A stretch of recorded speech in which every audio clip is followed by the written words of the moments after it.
एक वचन पढ़ने में मदद करेंगे जो कि मत्ती रचित सुसमाचार उसका 28 अध्याय उसका 6 वचन में पाया जाता है।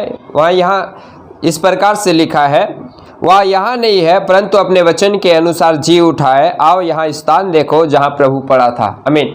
प्रभु के नाम को महिमा मिले। मेरे प्यारो, स्वर्गदूत मरियम से और उनके साथ में आए हुए स्त्री से कह रहे हैं कि जिन लोग कब्र में यीशु मसीह को खोजने के लिए गए थे कि आज यीशु मसीह भी उस कब्र में पड़ा होगा, और स्वर्गदूत उनको कह रहे हैं कि जिनको तुम खोज रहे हो वो स्थान में नहीं है और ये जगह में नहीं है, परंतु अपने वचन के अनुसार जी उठा है।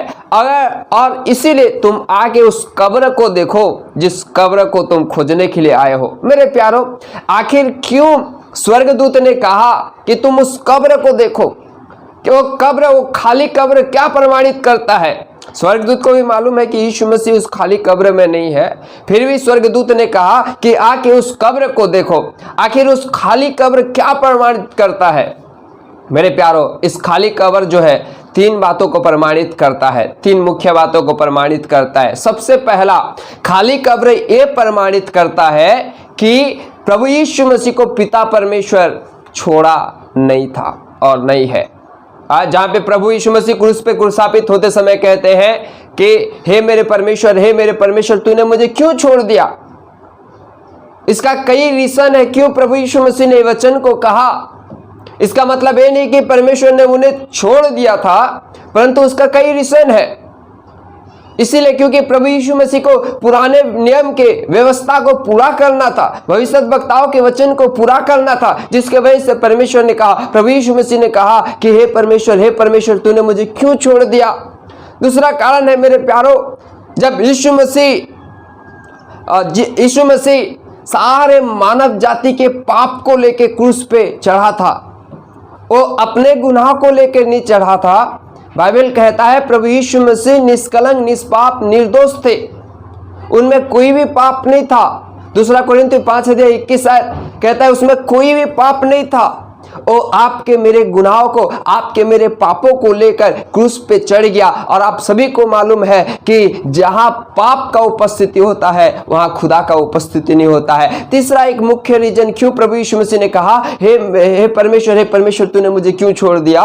कारण एक ही है, क्योंकि यीशु मसीह जो दर्द और जो पीड़ा में देख जा रहे थे, एक प्रैक्टिकल वे में, एक स्वाभाविक बात में यदि आप देखोगे, यीशु मसीह जो दर्द को महसूस कर रहे थे, जिसको एगोनी पेन कहते हैं, एक प्राणदायक पीड़ा को महसूस कर रहे थे, और उस दर्द में वे चिल्ला के कहते हैं हे परमेश्वर, तूने मुझे क्यों छोड़ दिया? मेरे प्यारो, परमेश्वर ने खुदा को नहीं छोड़ा था, परमेश्वर ने प्रभु यीशु मसीह को नहीं छोड़ा था। और उसका क्या प्रमाण है कि परमेश्वर ने यीशु मसीह को नहीं छोड़ा? एक खाली कब्र प्रमाणित करता है कि पिता परमेश्वर ने पुत्र परमेश्वर का हाथ नहीं छोड़ा। Hallelujah. God never forsaken him, परमेश्वर ने उसे नहीं छोड़ा था, ये प्रमाणित करता है। दूसरा, एक खाली कब्र क्या प्रमाणित करता है?